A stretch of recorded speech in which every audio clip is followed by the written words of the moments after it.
making my own version of escabeche without vinegar because I don't like vinegar. So I'm using tomatoes as a new version of this to have that sourness that we're looking for in a dish. So I'm prepping for now.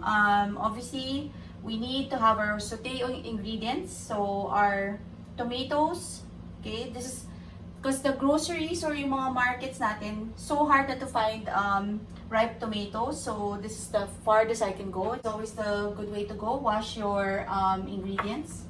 Make sure that it's ready. And I'm using the Bangus Belly here.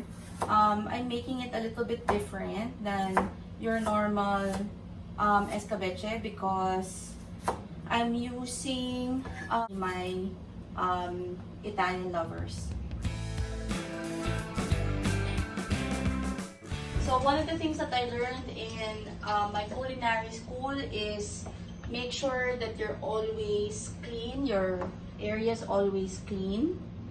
And anything that you don't need, just tuck it away.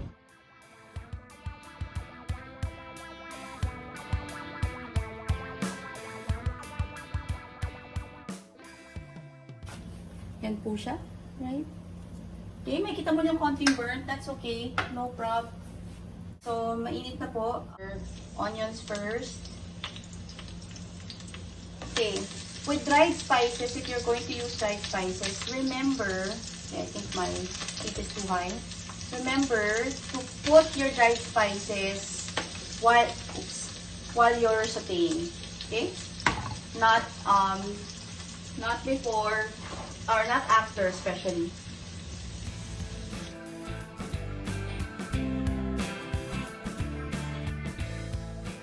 Again, today po, our feature is the Italian Lovers, which I used for the bangus, and yung Garlic Lovers for the actual sauce. My version of escabeche. It's already good for you to put the tomatoes. It's when you see your onions translucent. Okay?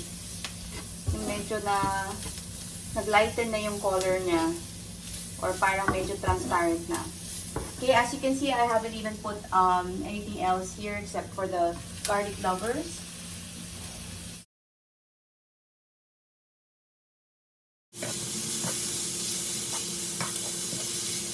You need to add water para mas matubig siya, which is good. So, best to add that a little later on pag naluto na yung tomatoes.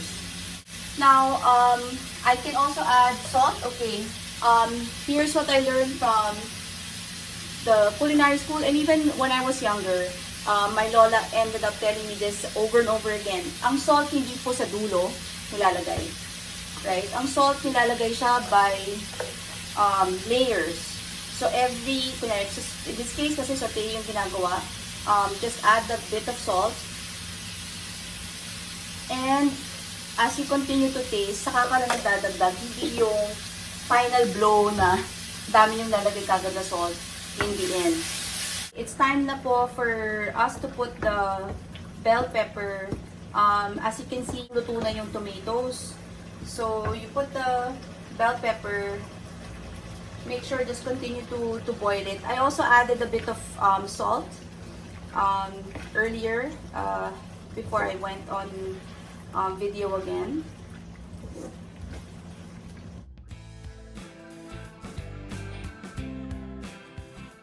Make sure lang that if you're making this, continue to taste it, especially sa salt level. You can still use patis. I particularly love using Lawrence because talagang deep yung flavor niya. Now, when do I add the egg? Well, apparently at this point, but let me taste it again.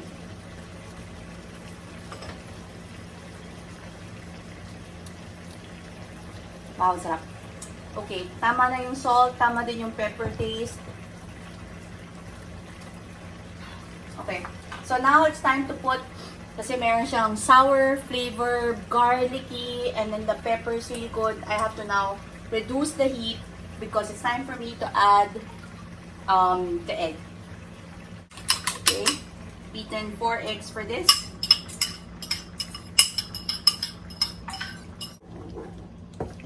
Okay, I have to make sure that I continue to stir this. Okay? So, stir lang po tayo ng stir.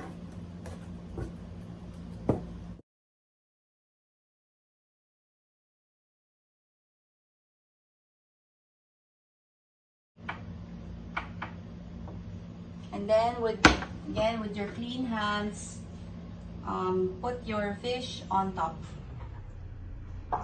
Okay, wala na pong design to na maglalagay pa ng mga kung ano-ano dyan. It is ready to serve.